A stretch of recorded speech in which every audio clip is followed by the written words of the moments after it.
High Street Bites.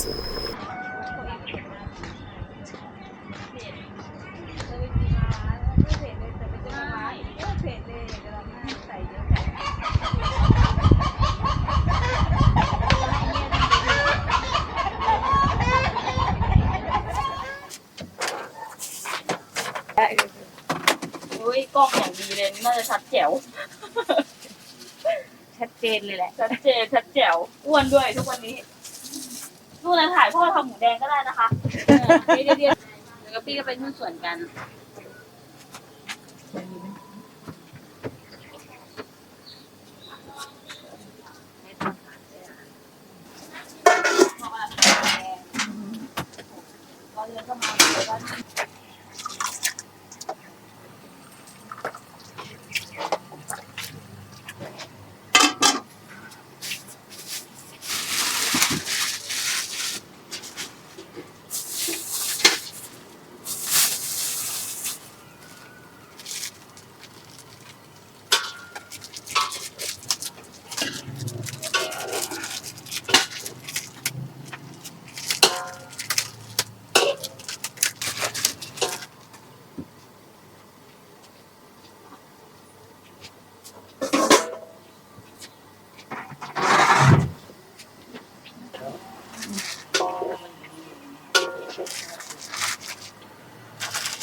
ขายมากี่ปีแล้วคะเนี่ย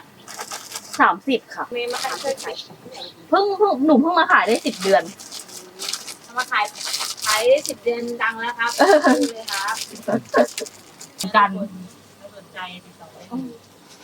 ใครต้องมาเรียนที่นี่เดี๋ยวถ้าเกิดแม่ไปเรียนมากันเรียน ไม่น่าไปค่ะไม่น่าไปไม่น่าไปด้วย เดี๋ยวพี่ไปขี่ก็มาทุกวัน มาเถอะ ร้านแตก ร้านแตกบีทะเลมาร้านแตกช่วงนึงตอนนี้ก็เลยงงว่าหายไปเลยอะไรเงี้ยคือเขาคงมา คิว2แล้วก็ขายแล้วไปเจอแกตอนนั้นขายที่ตลาดนะคะ แค่เหรอ ไม่ใช่ค่ะไม่ใช่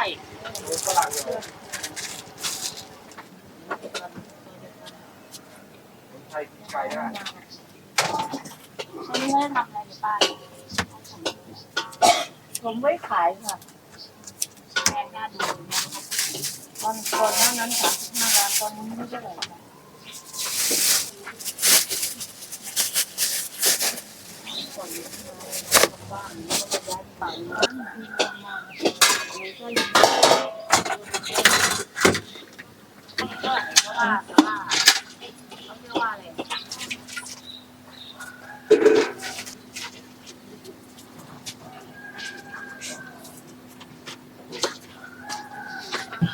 ทุกคน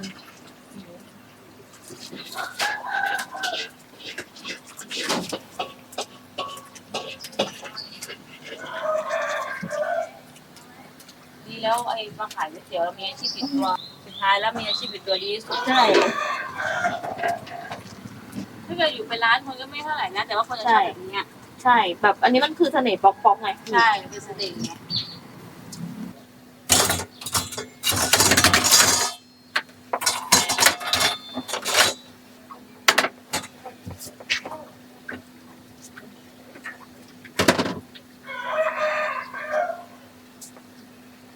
ลูกกระทะสีดำลูกกระทะมันจะเอาไว้ตรงนี้เดี๋ยวมันโดนปุ๋ย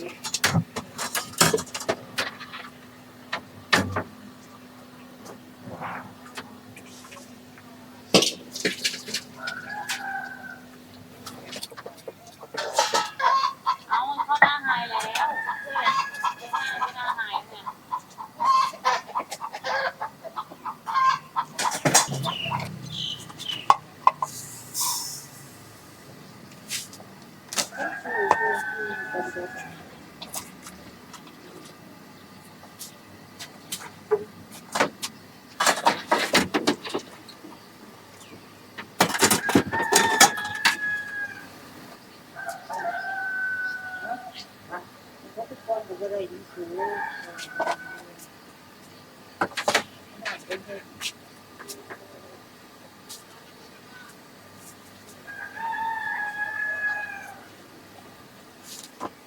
ใ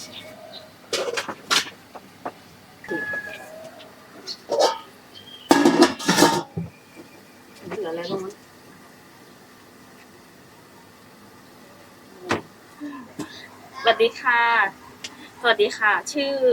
น้องโมเมนะคะ อยากให้เล่าว่าก่อนที่มาขายก๋วยเตี๋ยวทำอะไรมาบ้างครับ ก็ก่อนหน้านั้น9 ปีที่แล้วเป็นสาวโรงงานอยู่ที่ศรีราชาค่ะ ก็เลยลาออกจากงานมาถ่ายก๋วยเตี๋ยว เพราะว่าเขาเรียกว่าอะไรนะ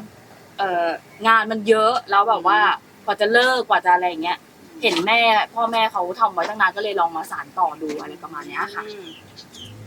แล้วมาเนี่ยตอนแรกเป็นยังไงบ้างครับรู้สึกเป็นยังไงบ้างขายก๋วยเตี๋ยวครั้งแรกที่ไม่ได้เคยขายมาเลย ครั้งแรกที่ไม่เคยขายก็รู้สึกเดินแล้วก็รู้สึกเหนื่อยอยู่นะคะเหนื่อยแม่ยังดูถูกลูกเลยว่าแบบทำไม่ได้หรอกอะไรอย่างเงี้ยอย่ามาเลยอะไรอย่างงี้เสียดายเงินเดือนอะไรประมาณเนี้ยค่ะหนูก็เลยบอกว่า ขอลองก่อนได้ไหมอะไรประมาณนี้ ค่ะ บวกกับว่าก่อนหน้านั้นปีที่แล้วพ่อป่วยเป็นเส้นเลือดในสมองตีบด้วย แล้วก็แบบแม่เขาก็แบบขับรถอะไรอย่างเงี้ยไม่เป็นอะไรอย่างเงี้ยค่ะ ก็เลยแบบลาออกดีกว่า เพราะว่าก่อนหน้านั้นเหมือนลาแล้วโดนตามงานก็เลยรู้สึกว่า มันไม่โอเค ก็เลยแบบลองมาขายก๋วยเตี๋ยวดีกว่าอะไรอย่างเงี้ยค่ะ แล้วขายครั้งแรกเป็นไงครับสรุป ขายครั้งแรกเป็นไงก็ พ่อแม่เขามีลูกค้าเขาอยู่แล้ว แต่ว่าพอมาขายของตัวเองก็ได้ยอดเพิ่มขึ้นด้วยอะไรประมาณนี้ค่ะ เพราะอะไรถึงได้ยอดเพิ่มขึ้นครับ คะ เพราะอะไรถึงได้ยอดเพิ่มขึ้นเพราะออนไลน์หรือ ก็ตอนนี้แม่ค้าก็มีไลฟ์สดด้วยใช่คนก็เลยตามมาจากTikTokประมาณนี้ค่ะ แล้วตอนนี้เป็นไงบ้างครับโอเคไหม ตอนนี้โอเคขึ้นโอเคกว่าเดิมโอเคเลยมากๆยอดขายก็เพิ่มขึ้นจากเดิม เวลาท้อให้กำลังใจตัวเองไงครับสำหรับคนที่เขาดูอยู่ไม่ต้องท้อ สมมติท้อใช่ไหมอย่างสมมติว่าแบบขายไม่ดีก็จะแบบว่าสู้ๆตัวเองก็ให้สู้ๆกำลังใจคือพ่อแม่ก็ยังอยู่ยังเป็นกำลังใจให้โมเมอยู่ตลอด ตอนนี้ยังมีพ่อแม่ก็สู้ต่อไป ดีมากเป็นความคิดที่ดีมากๆเลยครับ ค่ะ โอเคมีเท่านี้ใช่ไหม แค่นี้ โอเคกดนี่มันค้าขายมันจะมีดีแล้วไม่ดีแค่ดีใจเพราะเซ็กซี่มาตลอดอะไรอย่างเงี้ยเราเป็นตัวเองออกมา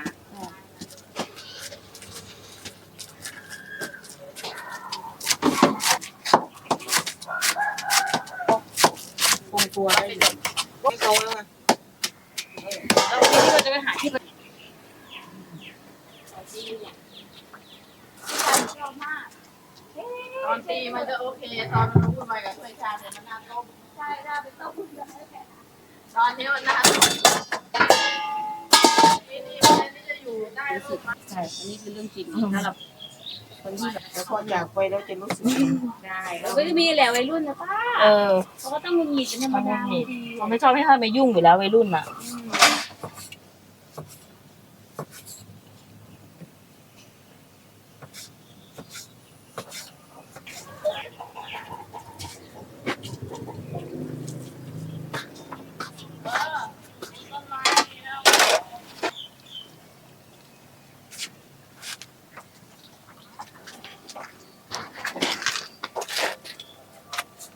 นะครับพอพี่จะเอาไปสังเวียนแล้วค่ะ ก็โคมหนูอ่ะ ดูเอี่ยม เดี๋ยวแม่ไปซื้อให้เดี๋ยวให้พ่อไปซื้อที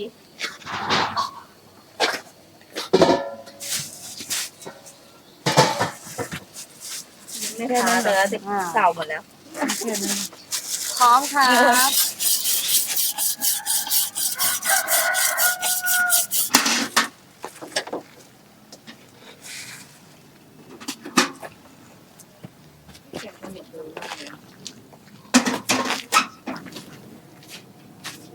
ไม่ยิ่งทุกตัวมาตั้งยา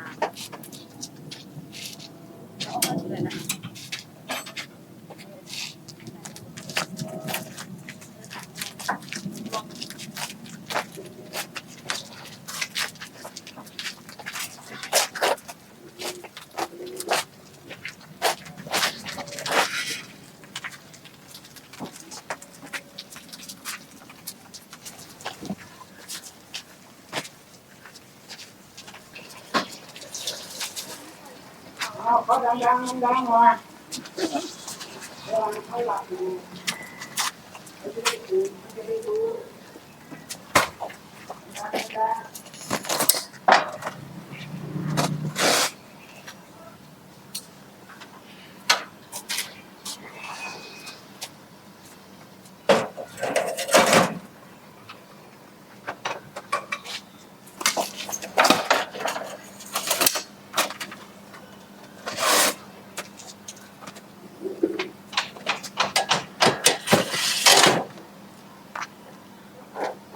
วัสดีค่ะแม่ค้ามีคนมาถ่ายวิดีโอไปเจอกันที่นอกสวัสดีค่ะพี่พิมพ์ใจสวัสดีบอกแล้วครับ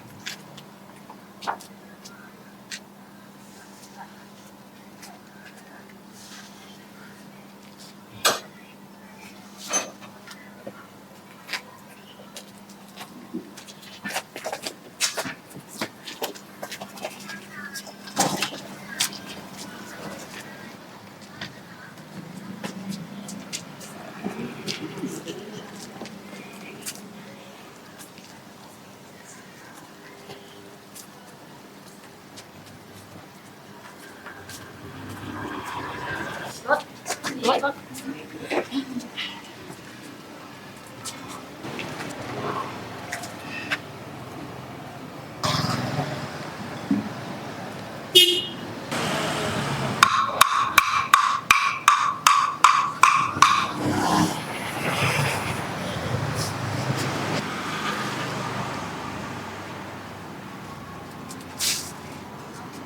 ออกมาปุ๊บลูกค้ามาปั๊บเลยค่ะ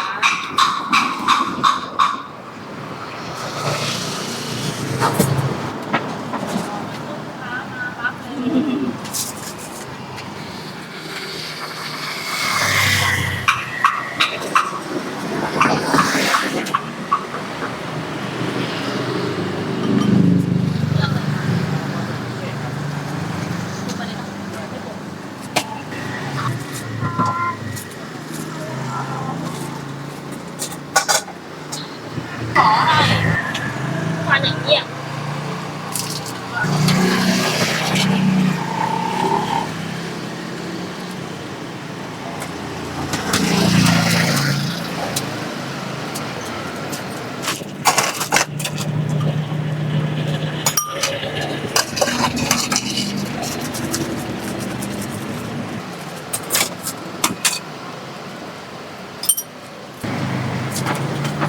โอเคค่ะ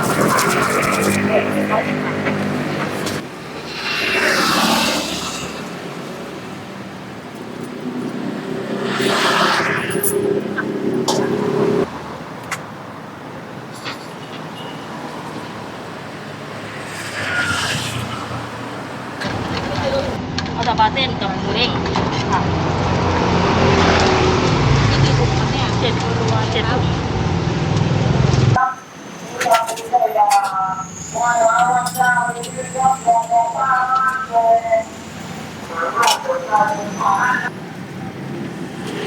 นี่อย่าลืมนะเพื่อนว่า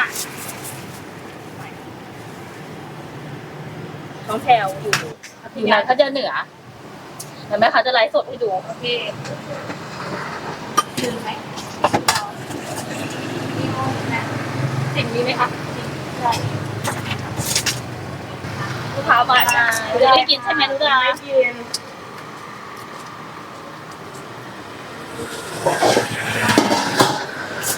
เขาพูดอะไรไหมพูดอะไรเนี่ยผมพูดอะไรก็พูดแต่พูดอะไรก็พูดอร่อยมากอย่างนี้เหรออันนี้ทำกินเองเลยได้น้อยนะคะ ถ้ามาซื้อได้เยอะกว่านี้ชิมใส่น้ำปลาไม่ได้เลยนะครับน้ำปลามาค่ะกรอบไม่ไหว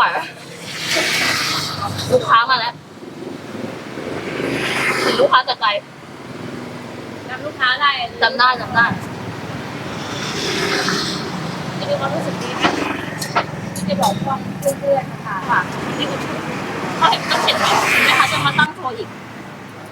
มีพิมพ์แม่ค้าปักอะไรบ้างนะคะจำไม่ได้แล้วป้องชัดมากเขินเลยก็แต่งสวยฝรั่งเขาก็ถ่ายหนูกันอ่ะถามว่าใครเนาะซุปเปอร์สตาร์มาขายก๋วยเตี๋ยวอิ่มมั้ยเนี่ยกินนิดเดียวก็อิ่มthank you นะคะโลเคชั่นอยู่ที่พัทยาปักหมุดมาโรงแรมดีโฮเทลพัทยาค่ะแล้วก็ให้พูดอะไรเป็นช่องทางการติดต่อนะคะเบอร์โทร0927329783ค่ะ ชื่อ TikTok น้องโมเมค่ะขอบคุณค่ะแต่โอเค ได้ไหม